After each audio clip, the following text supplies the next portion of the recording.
साल 2020 में कोरोना बीमारी को लेकर सबसे ज्यादा बदनामी चमगादड़ों की हुई। कहा गया कि उनकी वजह से ही कोरोना का वायरस इंसानों में पहुंचा। हालांकि इस बात की पुष्टि कोई रिसर्च नहीं कर पाई है। इसी बीच इस साल कर्नाटक की सरकार और बैट कंजर्वेशन इंडिया ट्रस्ट एक खास चमगादड़ के संरक्षण के लिए बैटमैन बनकर आई है। ये खास चमगादड़ कोलार की गुफाओं में पाए जाते हैं। आखिर क्या खास है इन चमगादड़ों में कि इसे बचाने की इतनी कोशिशें हो रही हैं? आइए जानते हैं कहाँ मिलते हैं ये खास चमगादड़। कर्नाटक में कोलार नाम की एक जगह है। जगह क्या, जिला है। ये जिला अपने मिल्क, सिल्क और माइंस के लिए जाना जाता है। यहाँ पर सोने की खदानें हैं। भारत में कुछ जगहों पर ही सोने की खदानें हैं, जिसमें कोलार का नाम भी शामिल है।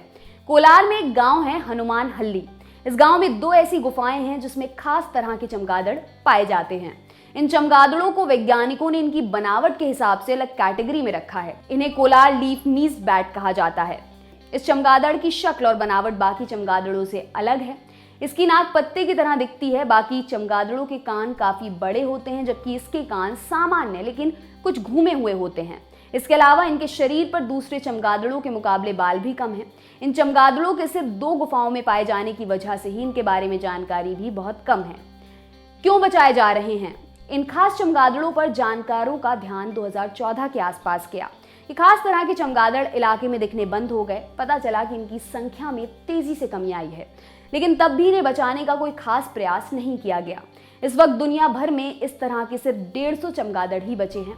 इन्हें बचाने के लिए कर्नाटक के वन्यजीव संरक्षण विभाग और बैट कंजर्वेशन इंडिया ट्रस्ट ने कदम उठाने शुरू किए हैं।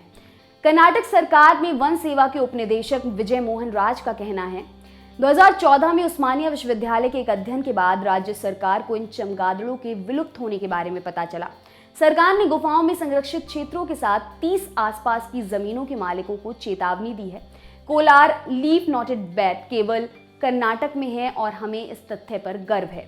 बाघ जैसे बड़े जानवरों के संरक्षण पर ध्यान दिया जाता है, लेकिन कर्नाटक में हमने छोटी और कम मशहूर प्रजातियों को संरक्षण के लिए चुना है।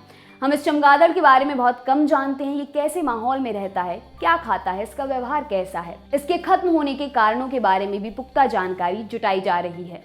BCIT के राजेश पुट्टा स्वामैया बताते हैं, चमगादड़ ऐसे स्तनधारी हैं जिनके बारे में सबसे कम जानकारी उपलब्ध है। हालांकि भारत में इसकी 130 प्रजातियां पाई जाती हैं। ये माहौल के हिसाब से बहुत जल्दी खुद को ढाल लेते हैं। ये इंसानों के आसपास और शहरों में भी पाए जाते हैं। इनके बारे में फैलने वाली नेगेटिव बातों की वजह से इन्हें बहुत नुकसान पहुंचता है। इसे लोग बीमारी फैलाने वाला कहते हैं, जबकि ऐसा कतई नहीं है। इसके उलट सच ये है कि चमगादड़ पौधों को परागण के प्रोसेस में बहुत मददगार होते हैं। रात में खिलने वाले फूल तो पूरी तरह से चमगादड़ पर निर्भर करते हैं। चमगादड़ कीड़ों को भी कंट्रोल करते हैं। इस तरह से वे फसलों को नुकसान होने से बचाते हैं।